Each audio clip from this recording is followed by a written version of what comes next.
మాత్రమే లేవు ఇక్కడ. వేరే యూనియన్ జేఏసీ వాళ్ళం అందరం ఉన్నాం కాబట్టి ఎలక్షన్లకు వీటికి సంబంధం లేదండి. మా దగ్గర ఏముండదండి, ఏదైనా కూర్చొని సామరస్యపూర్వకంగానే మేము చర్చించుకొని ముందుకు వెళ్తాం.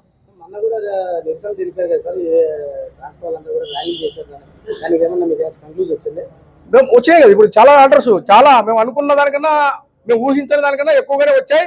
ఇంకా కొన్ని దాదాపుగా 80% ఆర్డర్లు కూడా పేపర్ మూలకంగా కూడా రావడం జరిగింది. గత 30 సంవత్సరాల కింద ఎన్నికెళ్తే ఏ విధంగా అయితే యూనియన్లు కొట్లాడి తెచ్చుకుంటున్నాయో మేము దాన్ని తలపించే విధంగా ఈ రోజు జేఏసీ తరఫున ఉంచి మేము పోరాటం చేసి ఆర్డర్లు తీసుకున్నామన్నటువంటి ఇది పూర్వపు తరపు నాయకులు కూడా ఈ రోజు వ్యక్తపరుస్తున్నటువంటి మాట. ఇది మేము చెప్తున్న మాట కాదు. మేము ఆ రోజు మేము కూడా అనుకున్నాం, మేము కూడా ఆలోచించాం. మరి ఈ విధంగా మనకు ఆర్డర్లు ఇస్తామన్నారు, ఎంతవరకు ఇస్తారు, ఎంతవరకు మేనేజ్మెంట్ నిలబడుతుంది, మినిట్స్ ఇచ్చినటువంటి సందర్భాలు చాలా ఉన్నాయి. మరి మినిట్స్ లో ఇచ్చినటువంటి విధంగానే ఆర్డర్లు ఇస్తారా లేదా అనేటువంటి సందిగ్ధంలో మేము కూడా ఉండినాం. అవన్నీ ఖచ్చితంగా మాకు మేనేజ్మెంట్ వారు ఇచ్చారు. ఏదైనా 1-2 ఏదైనా ఉంటే పెండింగ్ ఉంటే వివిధ ఏపీఎస్పీ జేఏసీ రాష్ట్ర కన్వీనర్ను, ముఖ్యంగా ఏదైతే గత 2 నెలల క్రితం నుంచి విద్యుత్ జేఏసీ నిరసన కార్యక్రమాల్లో భాగంగా చేసినటువంటి నిరసనలకు యాజమాన్యం స్పందించి ఇచ్చినటువంటి ఆర్డర్లకు అంటే ఎంప్లాయీస్కి అన్ని అనుకూలంగా ఇవ్వడం వల్ల ఈరోజు ఎంప్లాయీస్ అందరూ కూడా చాలా సంతోషంగా ఉన్నారు. ముఖ్యంగా యాజమాన్యానికి విజయానంద్ గారికి కానీ అలాగే యాజమాన్యంలో ఉన్న ప్రతి ఒక్కరికి కానీ ఈ సందర్భంగా కృతజ్ఞతలు తెలియజేసుకుంటున్నాము.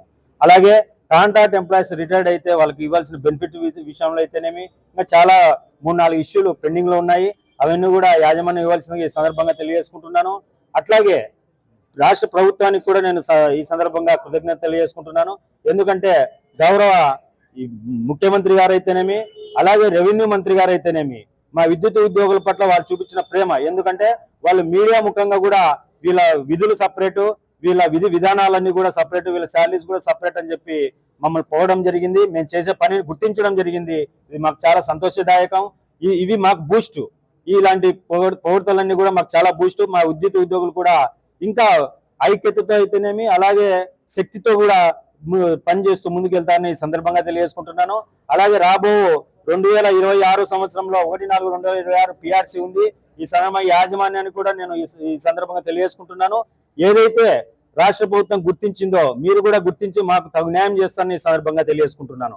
అట్లాగే రెస్కో ఎంప్లాయీస్ కూడా ఉన్నారు, రిటైర్డ్ అయిన వాళ్ళు, వాళ్ళకి పెన్షన్ కూడా, ఎందుకంటే వాళ్ళు 86 సంవత్సరంలో రెస్కోగా ఏర్పడి రెస్కో ఎంప్లాయీస్ గా ఈ విద్యుత్ సంస్థలకు సేవ చేస్తూ ఉన్నారు. ఆ రోజు నుంచి కూడా వాళ్ళకి సర్వీస్ కౌంట్ చేస్తే వాళ్ళు కూడా పెన్షన్ కి ఎలిజిబుల్ అవుతారు. ఇప్పుడు ఏదైతే 2004 వరకు ఇవ్వాల్సిన పెన్షన్ ఉందో 99 నుంచి 2004 వరకు వారికి కూడా వాటిలో కలిపితే వాళ్ళు కూడా చాలా సంతోషిస్తారు. వాళ్ళకు కూడా న్యాయం జరుగుతుందని ఈ సందర్భంగా తెలియజేసుకుంటున్నాను. అలాగే ఎంప్లాయీస్ అందరికి కూడా తెలియజేసుకుంటున్నాను, రాబో కాలంలో ఏదైతే గత ఉద్యమాల్లో మీరు చూపించిన స్ఫూర్తి ఐకమత్యం రాబో కాలంలో కూడా ఇలాగే చూపించి మన ఐక్యతను